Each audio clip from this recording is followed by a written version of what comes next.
Welcome to another episode of the Listen and Learn series. In this episode, we're specifically going to talk about redlining. Now, if you don't know what redlining is, I will tell you briefly.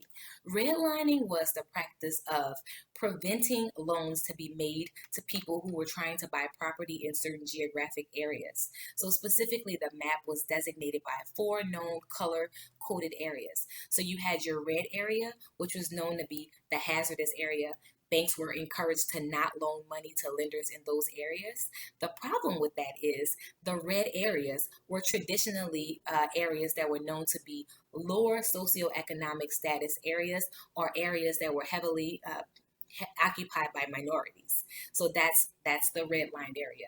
The second category was yellow. That was known to be areas that were declining. The next level was the blue. Those areas were known to be still desirable. And then the best area was the green area.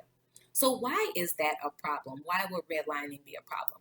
We know that one of the best ways to transfer generational wealth is through property. And if African Americans were not allowed to own property, and then we have a barrier such as redlining preventing us and other minorities from owning properties, that prevents us from, in fact, transferring generational wealth.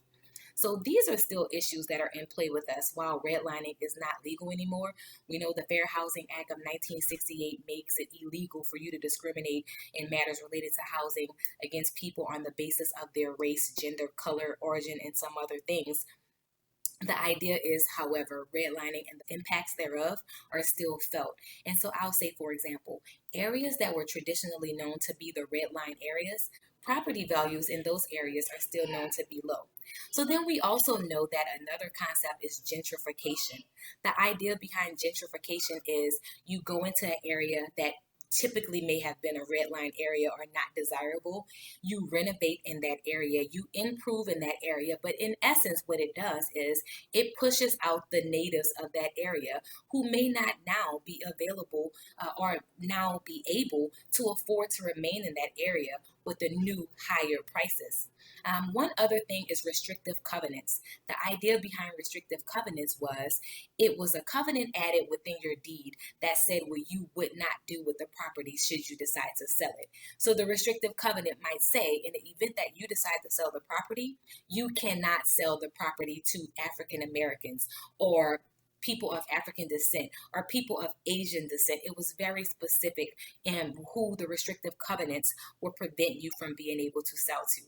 So that in a nutshell is the summation of what redlining is and how it still impacts us even in 2020.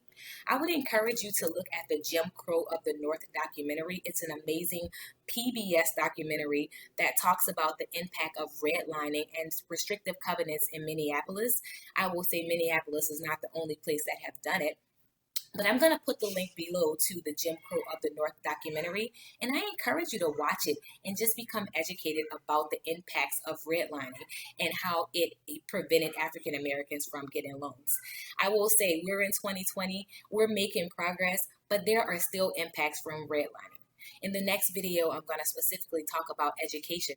As we know, if you have an area that has lower home values, that may impact tax dollars. The tax dollars then in turns the quality of the public school education. So we're going to talk about that in the next video. But until that time, I encourage you to subscribe to my YouTube channel and hit the notification bell so you are made aware of when I post the next video. I would also encourage you to like this video and share this video if you like the content that I've shared. As always, thank you for watching. Have a great day.